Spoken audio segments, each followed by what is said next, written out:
Nemoj mi prvi. Hej!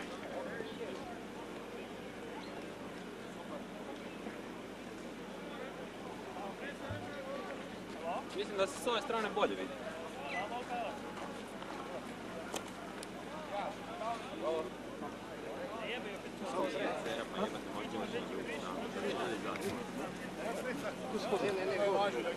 Sprek, ne? Sprek. Poskajte še počakati. Gremo z valukom, tu bom veš. Izvedlo valukom gre ven. Čakaj, zdaj pa mi moramo iti, ne?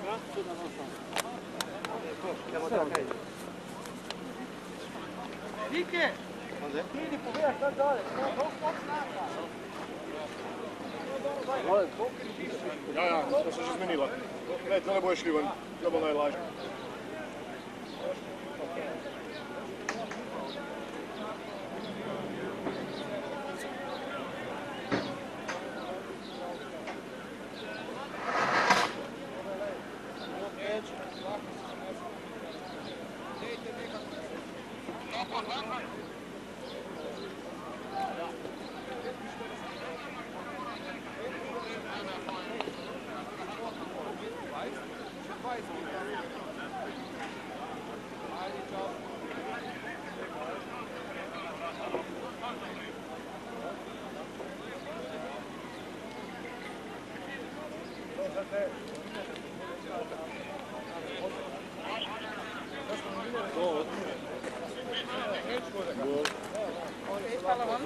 Imamo brdog Cerića, on ima rakije. Gor samo stopi.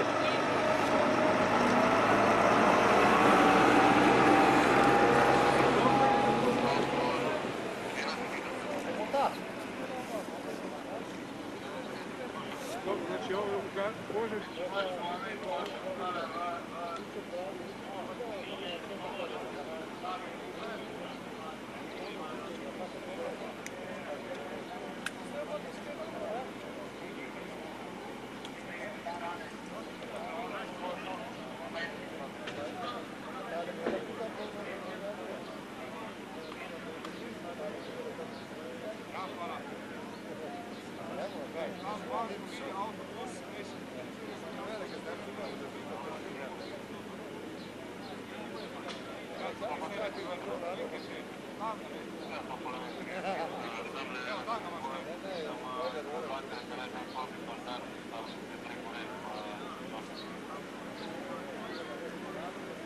Ej, Sandi, reši tem prometnikom, ko je tam, pa tam, naroč, da ne spuščajo vsi noter.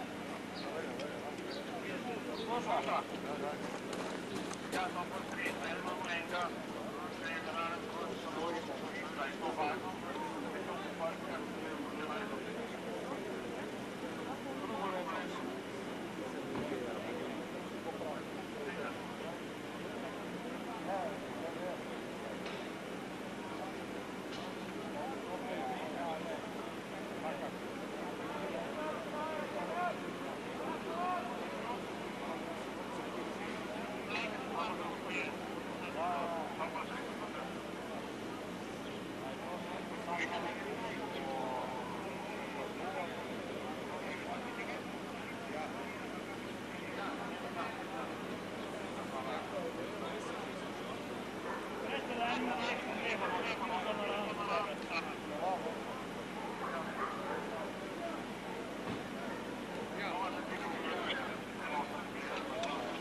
Lej, gremo, ne čakat, gremo, ajde.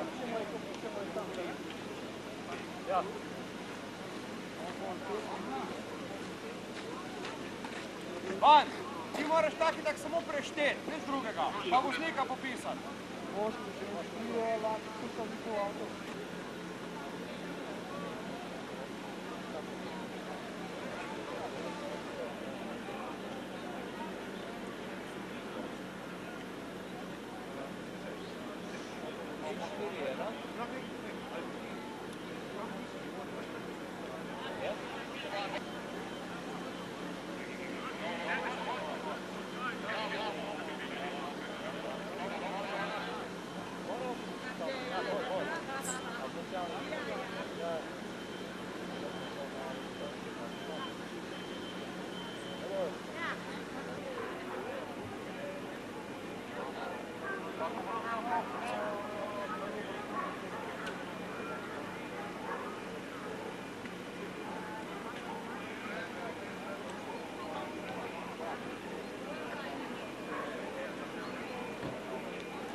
Do you know where you're going?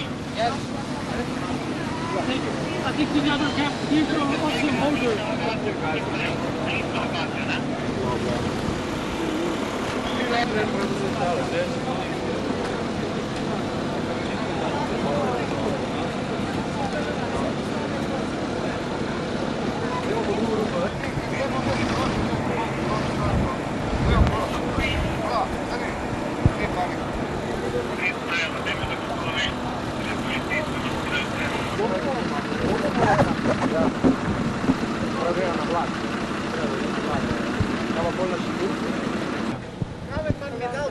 Tell me when you're ready. Rolling. So what's your name? Barbara Černušáková. Okay, and you're Amnesty spokesman here? Or? I'm Amnesty International's researcher. Okay, can you just tell us about the fires which broke out today and what they were about? Why did they happen? They broke out at about 9:30 in the morning, and from what we were told by refugees themselves, they were a result of increased tensions that have been building up for the past days, because there are people who've been held there for the past 3 or 4 days, and they weren't given any shelter. So they are sleeping rough, they are not given any blankets. Some of those nights it rains, so they are exhausted, they are very hungry, they are not given enough food, and they don't know what will happen. Information is completely lacking here. So there is still quite a lot of tension and very little mediation from the side of the Slovenian police. So they don't have enough food, they don't have water, they don't have blankets. They must have been freezing. They do have water, they do have some food, but not enough. They are freezing, they are complaining that many of them are ill. they do complain about the treatment of the police and the fact that there was pepper spray used against them, and they simply don't know what will happen with them. So they keep asking questions to which they are not getting answers. And are there very young children and babies amongst them living in these conditions? There were reports that also children and babies were held in part of the camp where there weren't enough places for people to sleep in the tent, so they slept outside. Now the police has moved a number of them away, but they are moving them to another camp which is like this, where the conditions are also inadequate. So it's a bit unclear what really the plan is, and when people will be either moved to adequate reception conditions or will be moved to the Austrian borders, where many of them want to go. And how many are there actually at the camp, do you know? We were told that about 1,500, but the reports vary. I was in the front. There are about 400 people, half Afghans and Iranians and half Syrians and Iraqis. And here the group was much more mixed. We just see another group of families with children leaving, so it seems that the intention of the police is to move the families away to a place which might be a little bit more stable and adequate, and then probably process the rest of the people here, because this is also a registration point. Can I just check? Just how bad are the authorities? conditions? The fire authorities are saying it was an accident. It was a campfire which got out of control. But you're hearing something completely different. Did they That set it was up started fire? deliberately. Well, some people were telling us that this was set up as an act of protest. We weren't here ourselves, so I can't confirm that. But it's anything is possible. How bad would you say the conditions are for the refugees at this camp? It's completely inadequate. I can't imagine walking 20 kilometers, which is what they said that they did from the Croatian side, and then sleeping 4 nights rough in this weather. It's been about 5 degrees, and they don't have enough clothes. Their clothes are really wet from the night and from the walk, and they do suffer. So what's your message to the Slovenian police and authorities about the way they're treating you? They need to improve the reception conditions, and they need to start communicating with people and explain to them the procedure. And the procedure really takes quite a long time, the registration. So there is a need to invest into the registration and reception facilities. It's true, though, that the number of people who are coming is very high, which is a response to Hungary's closure of the border. This is not only a Slovenian problem, this is an EU-wide problem to which there are no answers. How concerned are you that there is going to be a major build-up now, that the numbers are going to get stuck here in Slovenia? We are very much concerned, and also the second concern is the weather, which is getting worse. So the flow doesn't seem to be stopping, it's ongoing, and the conditions are getting worse. There needs to be an immediate response, and small countries such as Slovenia need to be supported by the other member states to handle this, because it's going to turn into a significant humanitarian emergency. Your name once again, please. Barbara Černušáková. Can you spell your surname, sorry? CERNUSAKOVA. Sorry. There is some. There are some donations from the back.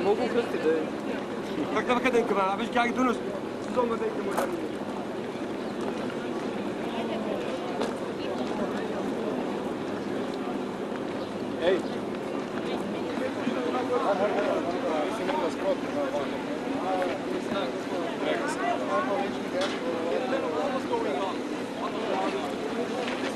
Sorry, lady, where are you going? Arabic.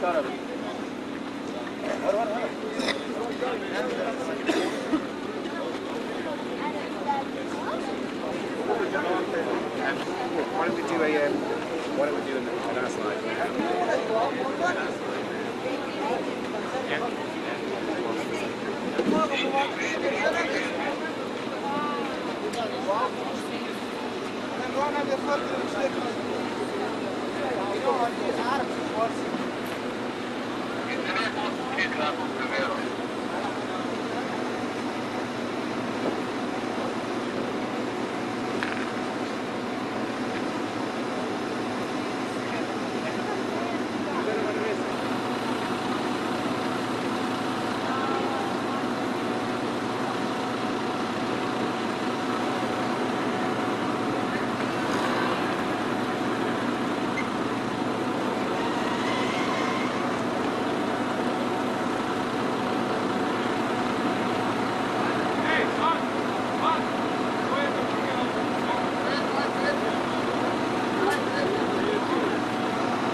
gornjem domu zakona. Ajde vi to vam dajte.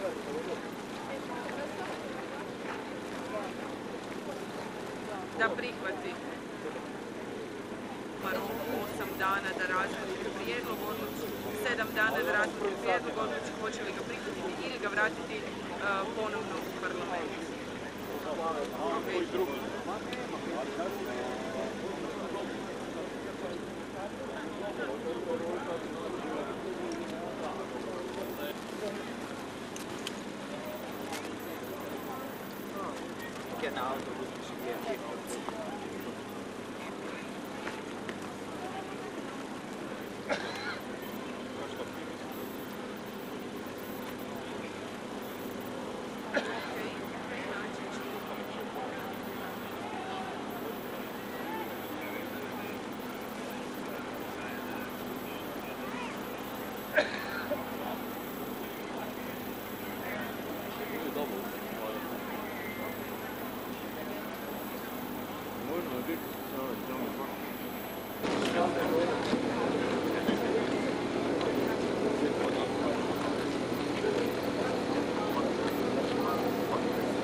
Mogu preći na drugu stranu?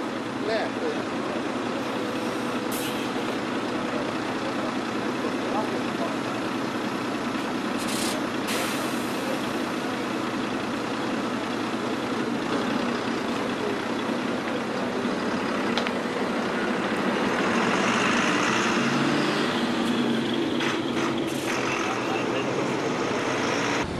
Razmijenje to na skupinu.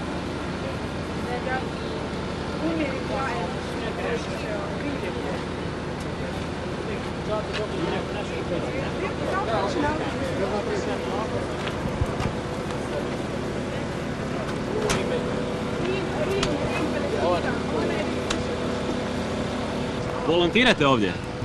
Vi volontirate ovdje? Zašto? Jel vas možemo pitati Dobro. nešto? Što radite ovdje? Pomagam. Vi pomažete? Da. Znate jezik ili? Znam. Bili ste unutra? Nisam. Kakva je situacija unutra? Situacija u redu. Bud kontrolno, sve. Zapaljeni su neki šatori, šta se tu dogodilo? Dobro, dogodilo se tu kao što se, dečki su tu trebali grijati i tako dalje, onda su kurili neki šatori. Da. Dakle, htjeli su se zagrijati pa su zapalili šatore. Recimo, valjda tako su rekli. Koliko je šatora izgorjelo? Ne znam, jedno ili dvije. A koliko su ti ljudi ovdje već? Kakvi su uvjeti? Sada već odlazi, sada ima malo ostalo. Kakvi su uvjeti unutra? Dobro, normalno, kao što u svuda, šta? Izbjeglice, ne? Gospođa iz Amnesty nam je rekla da spavaju ono pod vedrim nebom ljudi. Iz Amnesty Internationala, da ljudi spavaju pod vedrim nebom. Ja nisam vidio sada kako su spavali, pojma nemam. Može da se da je to istina, ne znam. A vi živite u Sloveniji i pričate arapski, jel?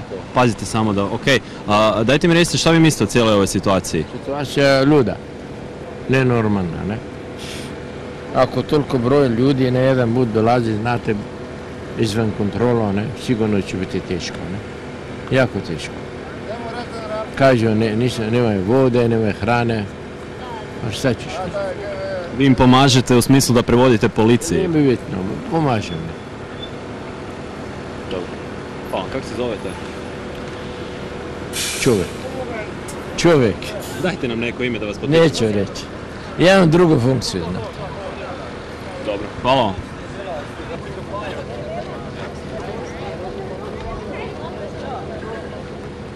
Sir, do you speak English maybe? What happened there with the tents? Who speaks English? Sir, can we ask you something?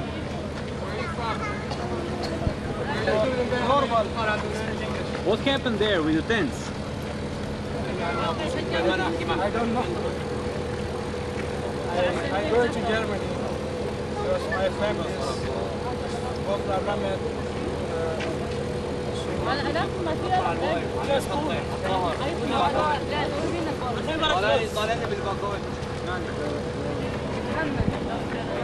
Ništa ne radim.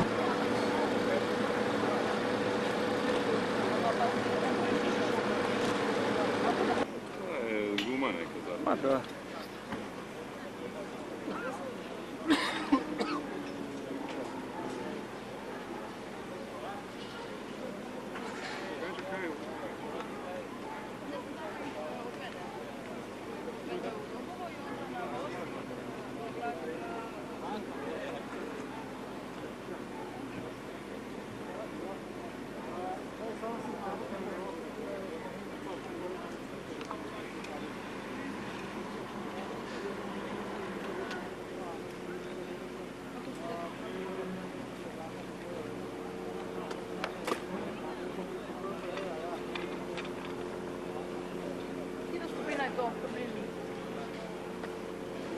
Osma.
E pa ovaj sam čekao.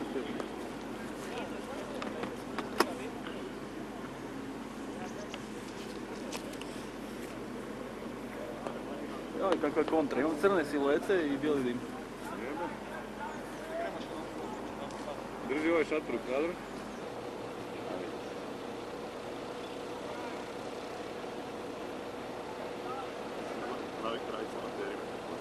Se uvijek žale na one stvari koje zapravo im ne smete, ali samo da s njima izražavaju.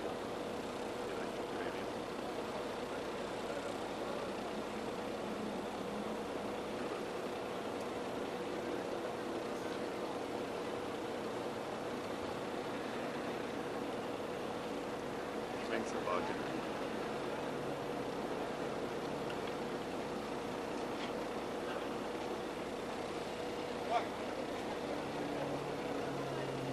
Okay.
To tebi vidi, okej.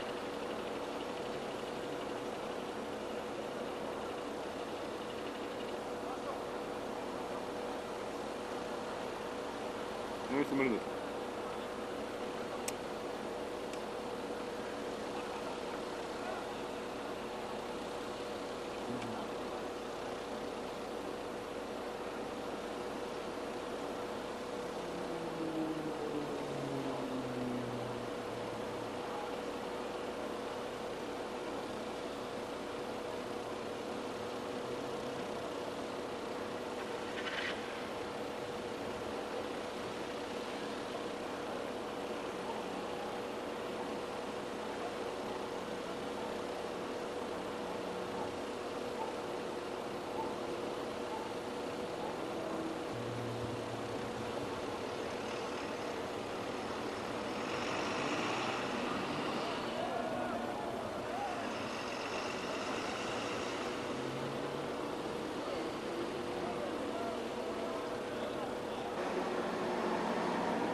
Cold because of the weather. They were sick, so we had to take them out of the camp.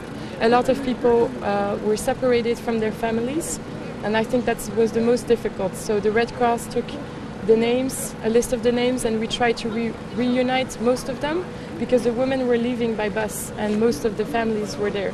You said there was a little kid all by himself. You said Yes. that they were all cold, wet.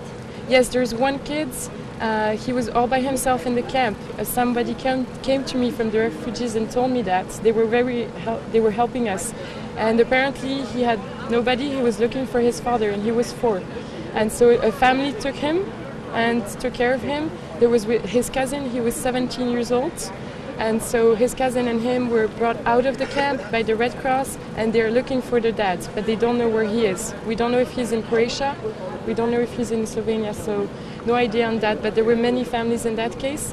Most of them last night were able to find each other, but that was only here. So that means the other camp with 2,000 people, they're separated, they don't know where they're going. Even for us, it's not clear about the situation. What's the situation in camp? You said there's no food. To 20 kilometers, they had no socks. Some of them were barefoot in the rain with nothing. And the feet are completely broken. I saw hands that were huge just because of the cold. I saw feet that were burnt by cold. So the whole foot is only a piece of skin and they have nothing to put on them. So really I think that coordination is needed, and yesterday we worked as a team with the police, with the Red Cross, and that was really good. We managed to do something very good. I think if we unite and if people help each other and if we take time to give the information and also to listen to them, they will help us. They're ready to help us, and they're very kind to us. So I think if we continue like this, we can make something good. Sorry, there was a fire in a camp. Do you know what happened? I left just earlier. I cannot tell you. Just your name. Sorry, my name? Yeah. Aurelia. Aurelia. Yes, exactly. I'm sorry, I have to go. Aurelia, which organization? Sorry. I'm from Switzerland. I'm a volunteer from Switzerland. Okay, Yes? Okay. Bye-bye. Na sredinu se postavite. Nemojte prijte samo čuši. Dobro. Nije u redu. Se upravičujem. Sam prijte. Nema se obojedno. Da bomo veste v visoku. Bo v redu? Smo? Odlično. Danes med... Ne žgi, mikrofon, drle. Pardon. Malo više, Janko. Smo? Smo v redu. Danes med 9:40 in 9:50 uro je prišlo do požara v sprejemnem centru v Brežicah. Zgorelo je 27 šotorov namenjenih nastanitvi beguncev. V tistem trenutku je bilo v centru 2000 tujcev, kateri zaradi hitrega posredovanja policije in gasilcev ni bil noben poškodovan. Ravno kar upravljamo premestitev še zadnjih tujcev iz sprejemnega centra in ko bodo te tujci premeščeni in nameščeni v nastanitvene in sprejemne centre po državi, bomo začeli z aktivnostmi za vzpostavitev stanja za sprejem novih beguncev. Dobro, kako je došlo do požara? Jesu li ga izbjeglice zapalili? Ne bomo vedeti, okej. To je to? A na engleski? A gdje idu ove izbjeglice? Idu u Šantilj. Rekli ste prvo u regionalne ove centre, pa onda u Šantilj dalje. Premeščenje bojo v zbirne centre v bližini avstrijske meje. A dođite nam još to recite normalno. A lahko gremo zbi noter? Ajde, kamera. Idemo unutra. Jeste nam se predstavili uopće? Sandi Hervod. Sandi? Hervod. Policija? Komandir policijske stanice.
Reče sam da...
Zdaj gremo počasi, da začnejo čistiti.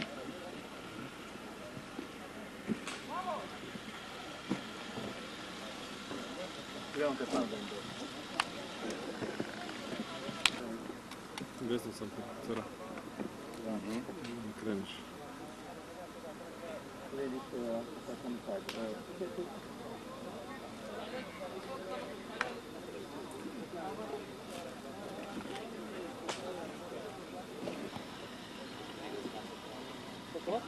Pustili nekdo stajati v kader, pa vam je razumije. Jaz si tigar, da se treba gospod letati, da ne sebe.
Dolazi na vlak.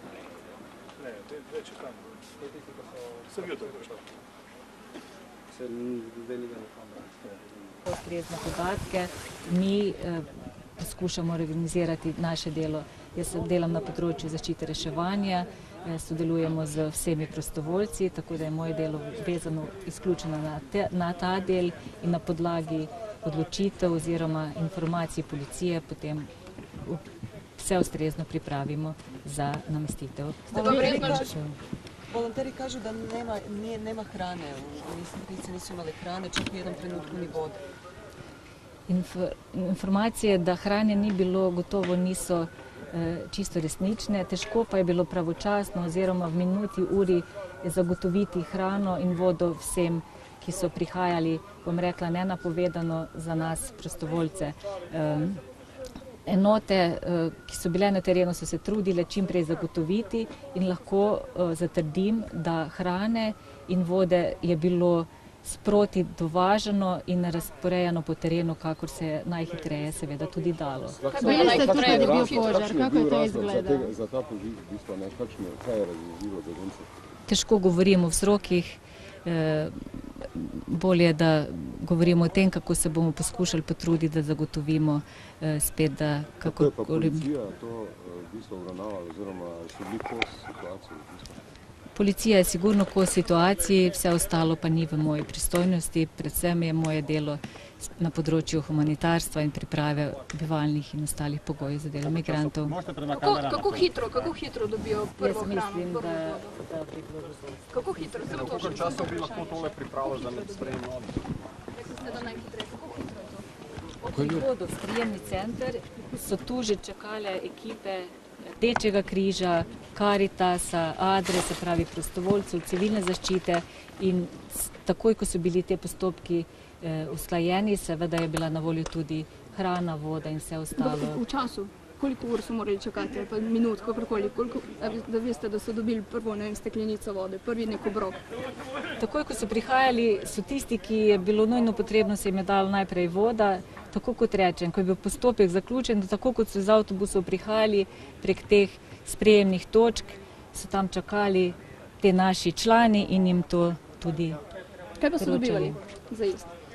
Mi smo sprejemni center, torej smo zagotavljali suhe obroke hrane, se pravi kruh, konzerve, voda za otroke, pač ta hrana, mleko, te suhe obroke pa v skladu pač s temi njihovimi potrebami. Kako hitro bi lahko center v razmeroma normalnem stanju spet? V tem težko, ta hip zagotovo trdim, potrebno je, kot ste videli, to najprej pospraviti, odstraniti in gotovo pa se bomo vsi skupaj potrudili, da bo v čim krajšem času se bo to uspelo urediti. Težko pa govorim, težko opredelim časovno. Što samo reči, bili ste tukaj, da je bil požar, kako je to izgledalo?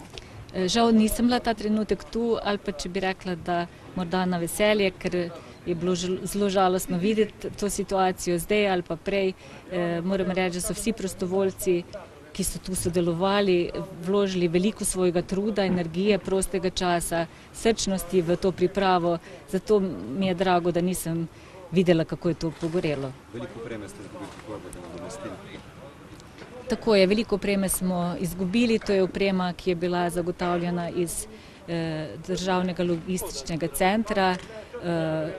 Poznate situacijo, da je bila disperzirana po večjih lokacijah, po celi Sloveniji, tako da ta trenutek ne razpolagam s podatkom, kaj je še na voljo, oziroma smo izčrpali ta del, ki je bil namenjen temu področju v tej prvi fazi. Tako, tu je bilo uničenih cirka 27 šotorov, grelcev, mislim, da je uničenih tam nekje 17, to so bili grelniki, puhalci, ki so ogrevali te šotore, da so bili na toplem. Teh gotovo v tem trenutku ni, ker smo jih nekako prerasporejali med temi večjimi lokacijami. Postelje, odeje, vse, kar je pač bilo namenjeno za nastanitev. Koliko ima ljudi koji se brinu o migrantima ovdje, volontera, civilne zaštite, pripadnika u brojci otprilike? Približno 250 ali več dnevno, tako da se pa te številke spreminjajo in moram reči, da smo jih tudi sklicevali za uro, dve, da smo postorili najnujnejše, ko so se menjale skupine, tako da velika številka in takih srčnih pridnih ljudi je delalo tu. Dejali ste, da ste zdaj brez zalog, ki so bile namenjene temu področju, ki boste zdaj iskali nove, Poslali ljudi, da ne darujejo. Govorila sem o tem, da so uničeni šotori, ki so tu, tako da urejamo zadeve, tudi zdaj že zvonijo telefoni, kako in na kak način zadevo nadomestiti. Prav gotovo pa bo potrebno nekaj časa, da to uredimo, ker je treba tudi postavitev, to se ne napihne, je treba le postaviti fizično in tako naprej. Najprej pa seveda odstraniti vse to, kar je tu ostalo. Smo samo malo zakasnili. Kako je došlo do požara uopće? To ni moja pristojnost, tako da se opravičujem. Kako ćemo vas potpisati samo civilna zaštita? Jaz sem Zdenka Močnik in sem vodja izpostave Uprave Republike Slovenije za zaščito in reševanje v Brežicah. Lepo. Kaj pa logistično kombijo? Gremo krklevo, nije?